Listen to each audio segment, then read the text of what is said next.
Lesson 1: Intelligence, Education, Universal Knowledge, and How to Get It. You must never stop learning. The world's greatest men and women were people who educated themselves outside of the university with all the knowledge that the university gives. And you have the opportunity of doing the same thing the university student does: read and study. One must never stop reading. Read everything that you can read that is of standard knowledge. Don't waste time reading trashy literature. This is to say, don't pay any attention to the 10-cent novels, Wild West stories, and cheap sentimental books. But where there is a good plot and a good story in the form of a novel, read it. It is necessary to read it for the purpose of getting information on human nature. The idea is that personal experience is not enough for a human to get all the useful knowledge of life, because the individual life is too short, so we must feed on the experience of others. The literature we read should include the biography and autobiography of men and women who have accomplished greatness in their particular line.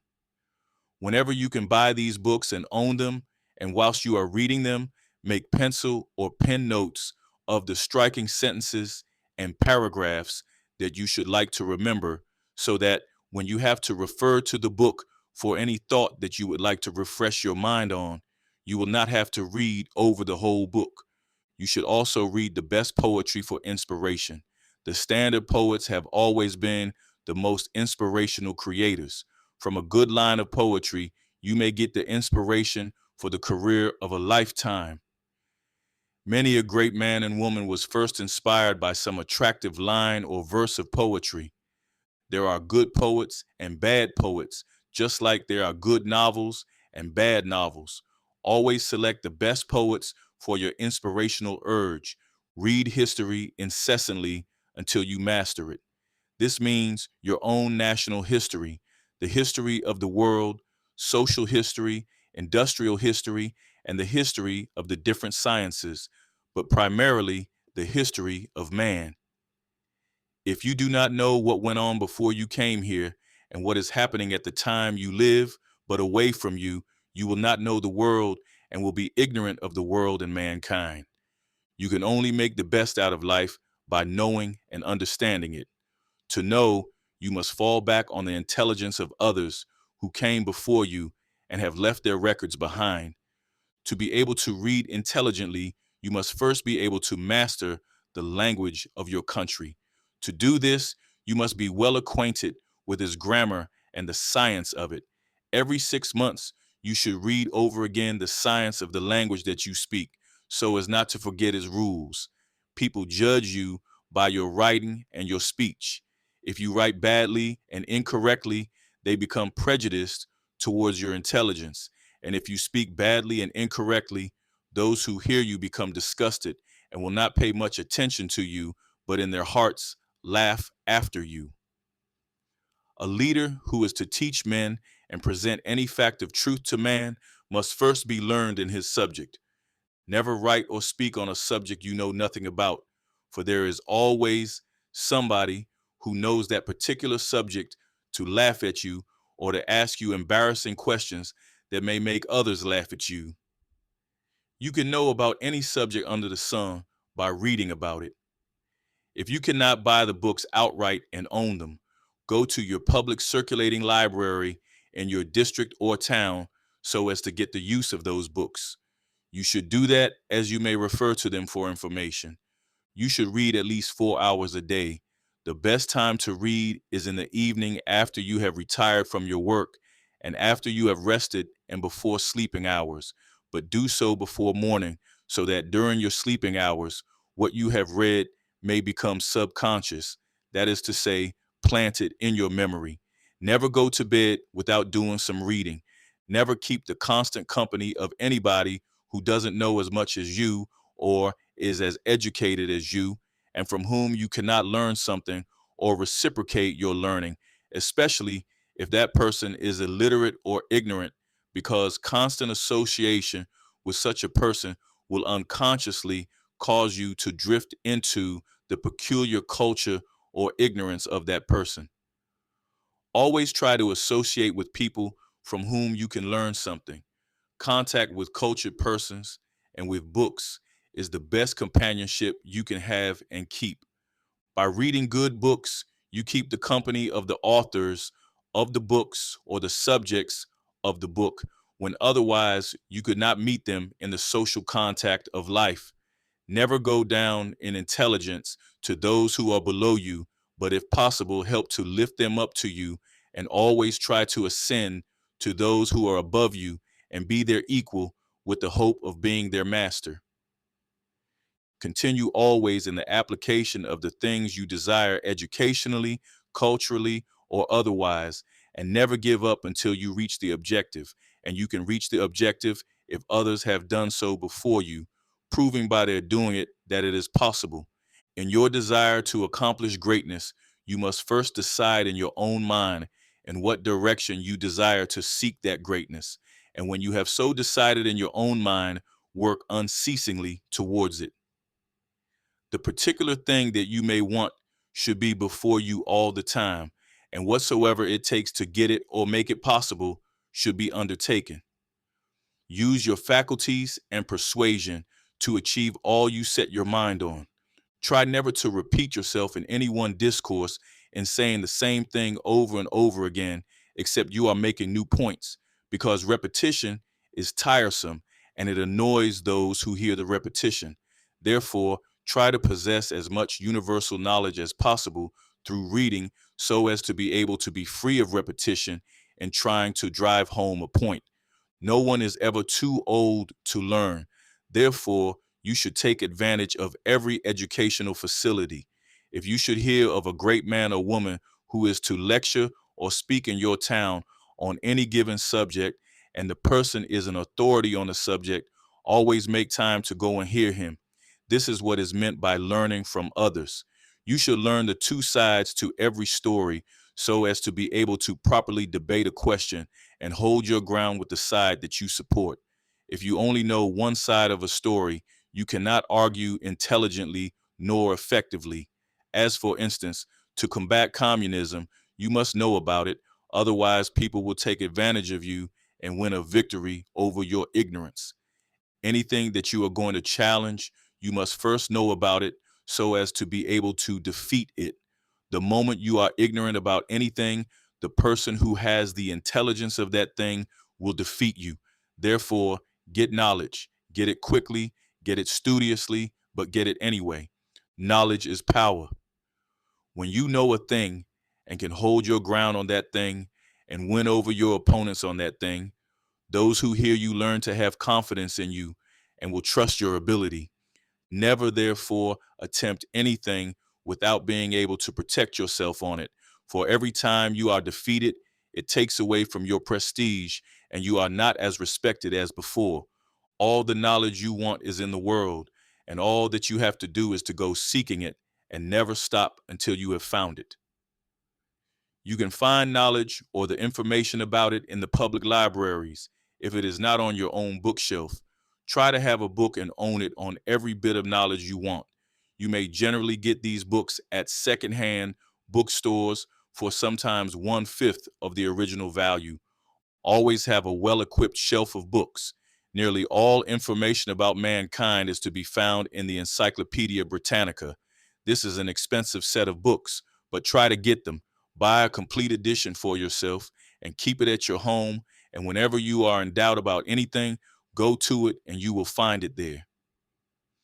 The value of knowledge is to use it. It is not humanly possible that a person can retain all knowledge of the world, but if a person knows how to search for all the knowledge of the world, he will find it when he wants it.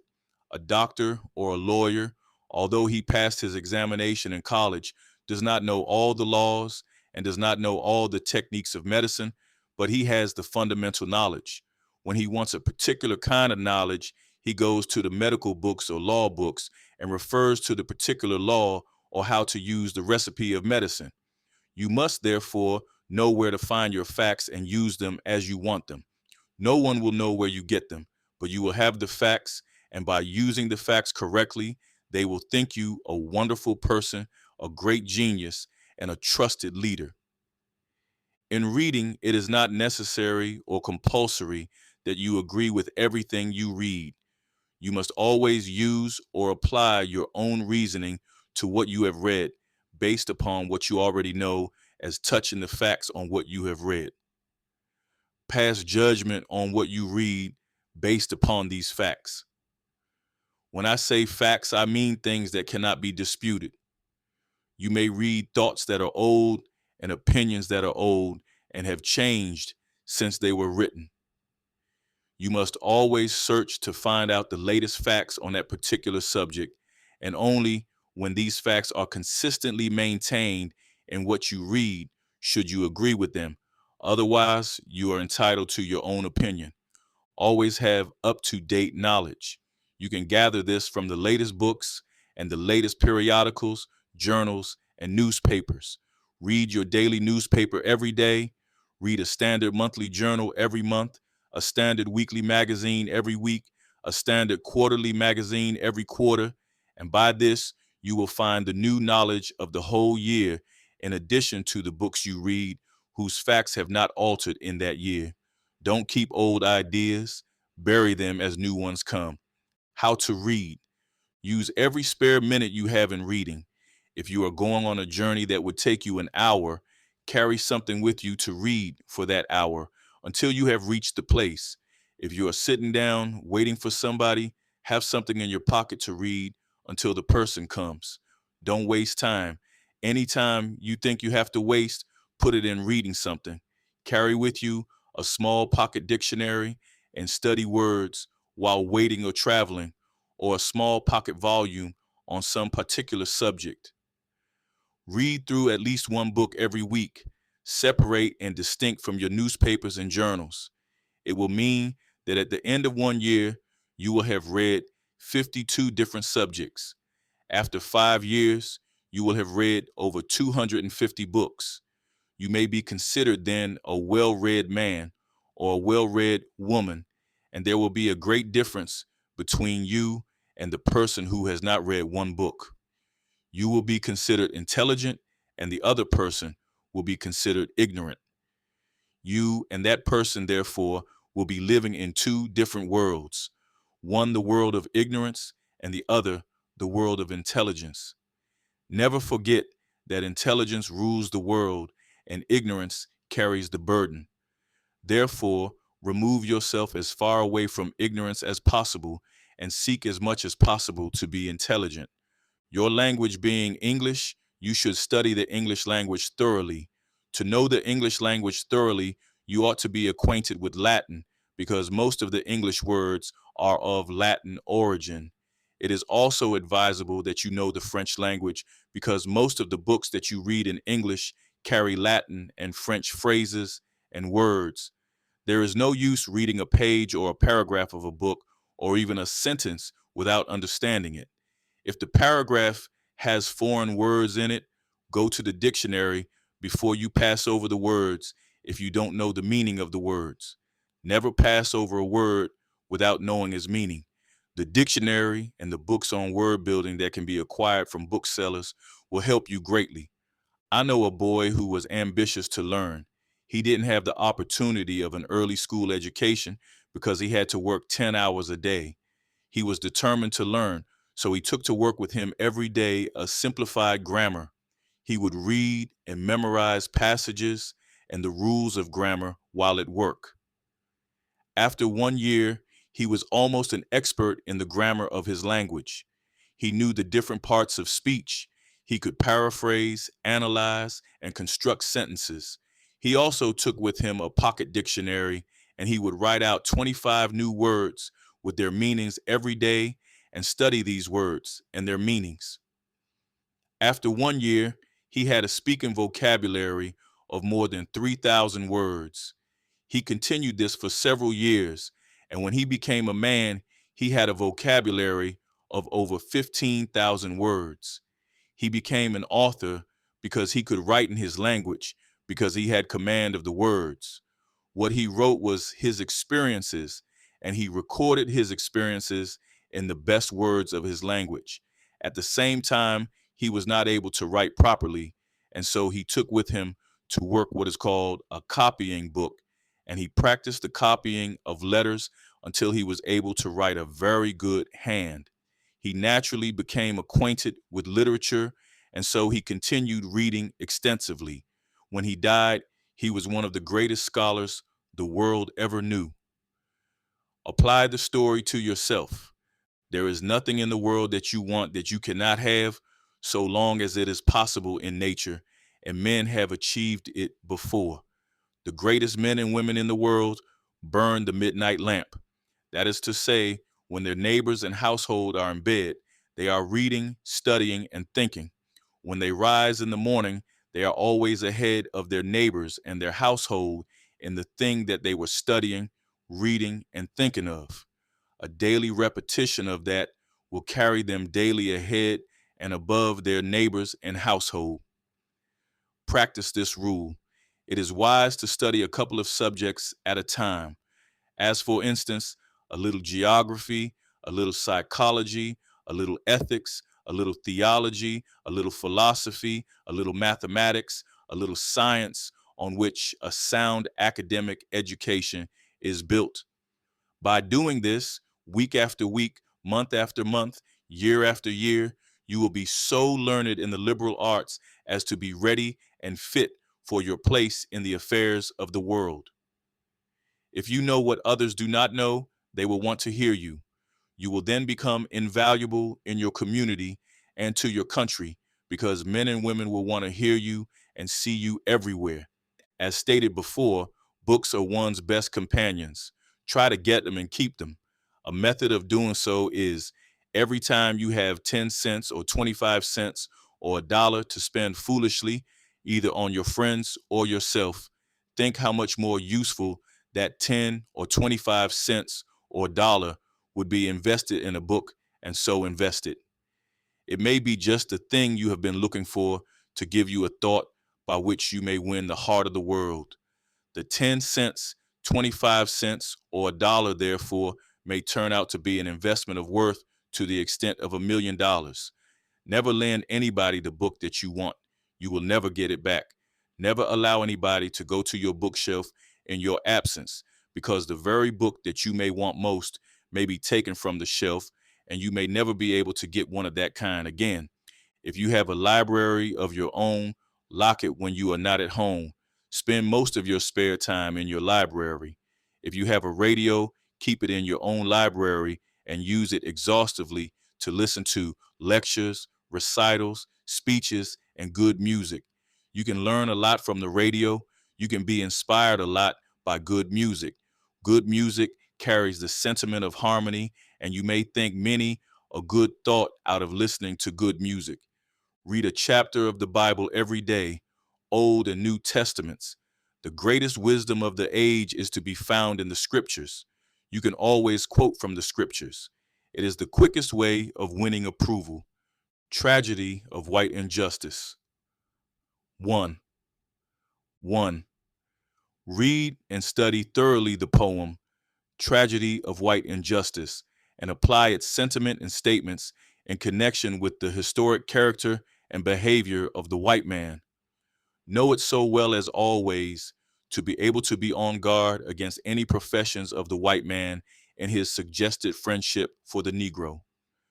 The poem exposes the white man's behavior in history and is intended to suggest distrust of him in every phase of life.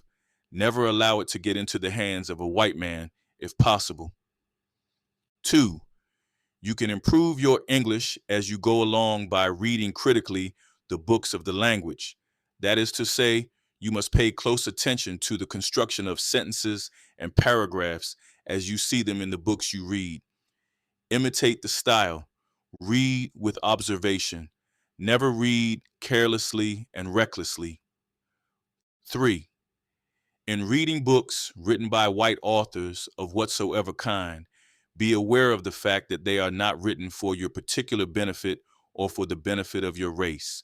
They always write from their own point of view and only in the interest of their own race. Never swallow wholly what the white man writes or says without first critically analyzing it and investigating it. The white man's trick is to deceive other people for his own benefit and profit. Always be on your guard against him in whatsoever he does or says. Never take chances with him. His school books in the elementary and high schools, colleges, and universities are all fixed up to suit his own purposes, to put him on top and to keep him on top of other people. Don't trust him. Beware, beware. You should study carefully the subject of ethnology. It is the subject that causes races to know the difference between one race and another. Ethnic relationships are important, for they reveal the characteristics of one people as different from another. There is no doubt that each race has different habits and manners of behavior. You must know them so as to be able to deal with them. There are books on this subject in the library.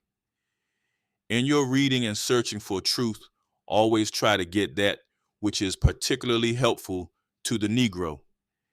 Every thought that strikes you, see how it fits in with the Negro and to what extent you can use it to his benefit or in his behalf. Your entire obsession must be to see things from the Negro's point of view, remembering always that you are a Negro striving for Negro supremacy in every department of life, so that any truth you see or any facts you gather must be twisted to suit the Negro psychology of things. The educational system of today hides the truth as far as the Negro is concerned.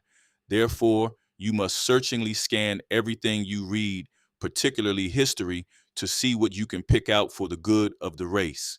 For instance, you will read that the Egyptians were a great people, the Carthaginians, Libyans, etc., but you will not be told that they were black people or Negroes. Therefore, you should go beyond the mere statement of these events to discover the truth that will be creditable to your race. Therefore, in a case like that, you would ask, where did the Libyans, Carthaginians, or Egyptians get their civilization from?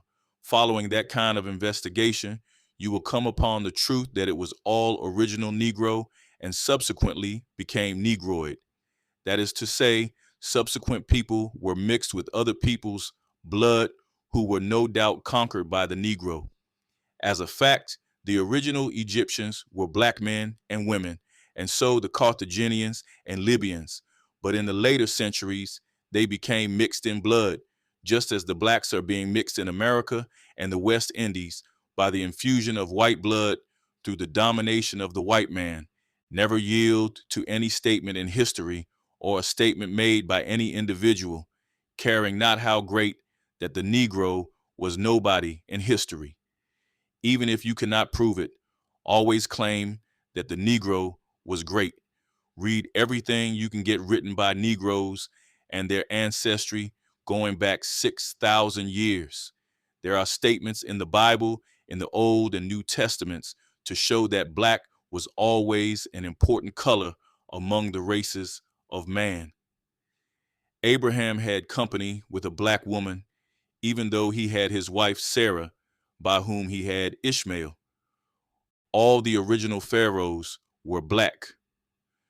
Tutankhamun, whose bones and body were dug up not very long ago at Luxor in Egypt, was a black pharaoh. The Sphinx in Egypt, which has stood through the millenniums, has black features. It is evident that as art, it was portrayed to teach us of the greatness of men. When you are dealing with Jews, let them know that they were once your slaves in Egypt, if you have to say so. There is good grounds for saying that civilization started in Africa and passed from and through northern Africa into southern Europe, from which the Greeks and Romans and the people of Asia Minor made good copies. The swarthy color of the Asiatics and the brunette color of the southern Europeans are due to the fact that the cultured and civilized blacks of Africa mixed their blood with them. Search all history and all literature and the Bible and find facts to support this argument and hold to it with a grip that will never loosen. Things that may not be true can be made, so if you repeat them long and often enough. Therefore, always repeat statements that will give your race status and an advantage. That is how the white man has built up his system of superiority. He is always telling you he is superior, and he has written history and literature to prove it. You must do the same. One of the great backgrounds for your argument, which cannot be disputed, is that you are older than any other man as a race because you are black. Your argument is that in nature, everything by way of age darkens. Because you are darker than the rest of men, proves logically that you are older than the rest of men. Another proof of that is that even among white people, they grow darker in skin as they grow older in age in a lifetime. If one individual were to live for 6,000 years, he would surely not be white. If he were born white, he would be as dark as the darkest of men.